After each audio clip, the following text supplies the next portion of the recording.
Radhe Radhe everyone. I am paying my gratitude to all of you. Thank you so much for joining here.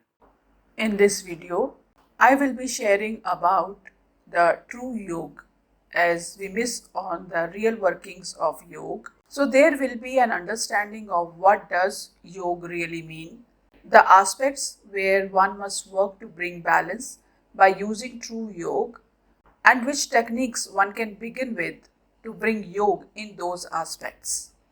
If we talk about yoga, I'm sure the types of asanas pop up in our mind. That is far from true understanding of yoga. As mentioned in sacred scriptures of Bharat, yoga is a modality of sadhana. Yoga sadhana is a way to live life so that one can bring balance in one's mind, body, and soul. Our body is the whole universe, and there are many elements in it which ask for balance, especially in our mental self.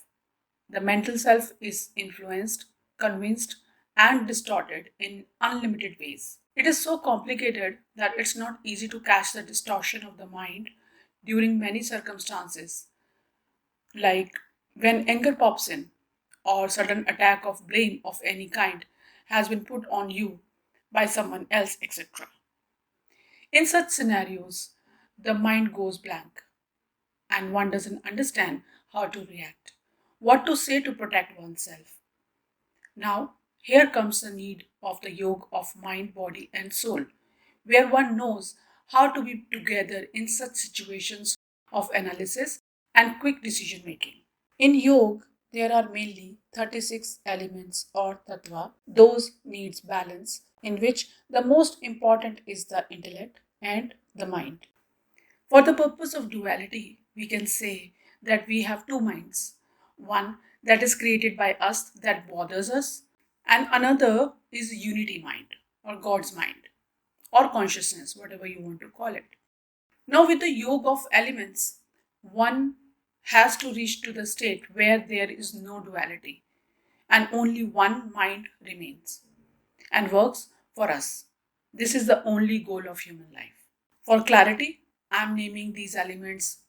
These are five tanmatras, subtle elements, five mahabhutas, gross earth elements, five karmendris, organs of action, five jnanendris, organs of perception, four antahakarna, internal instruments, and five kleshas, means five subtle principles.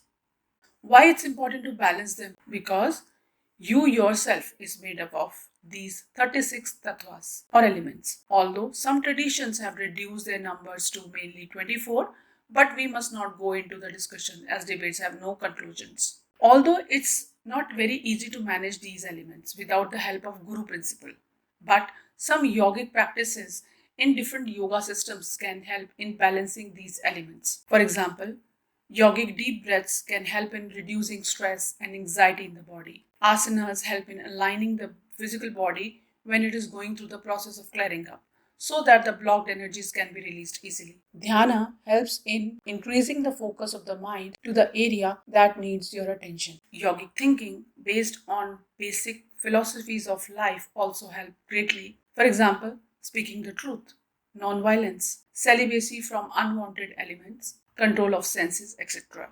The details of these philosophies have already been mentioned in a video of 5 Mahavratas by Sri Vivekanand ji on this channel itself. Kindly watch that video for more clarity. These 5 Mahavratas are also part of other traditions of the world like Jains, Jewish, etc. These philosophies are based on basic laws of nature like law of gravitation, law of manifestation, law of vibration, and law of cause and effect, etc.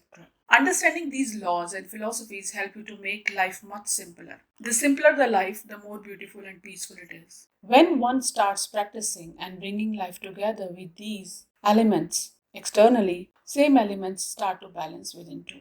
Inner balancing brings more peace and joy in life. That joy and peaceful harmony is the state of bliss or Anandamaya. Through true yoga of these elements, one can reach to the conscious state of Anandamaya. There are many kinds of yoga like Bhakti Yoga, Gyan Yoga, Kriya Yoga, Hatha Yoga, and Raj Yoga. One can choose any one is comfortable with.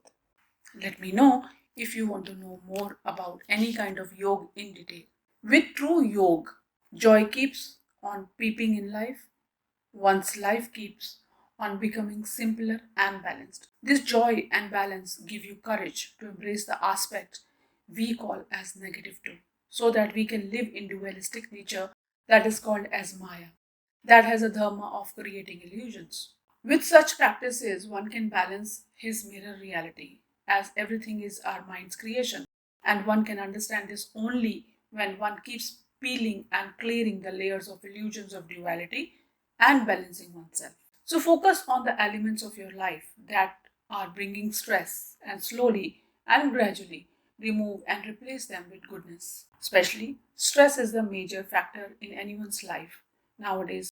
That is the main cause of the biggest internal chaos. A few celebrities' death in the recent past have also proved this fact that any kind of stress in the body, mind can distort the experience of living and enjoying life fully. So, with the help of bringing body, mind together with the soul, one can get peaceful and joyful living experience even if the world is chaotic around. Remember, balancing and bringing yoga in the elements is the only dharma of human life. With this lovely sharing, be kind enough to pay gratitude to the ancient teachers with this Hari Om.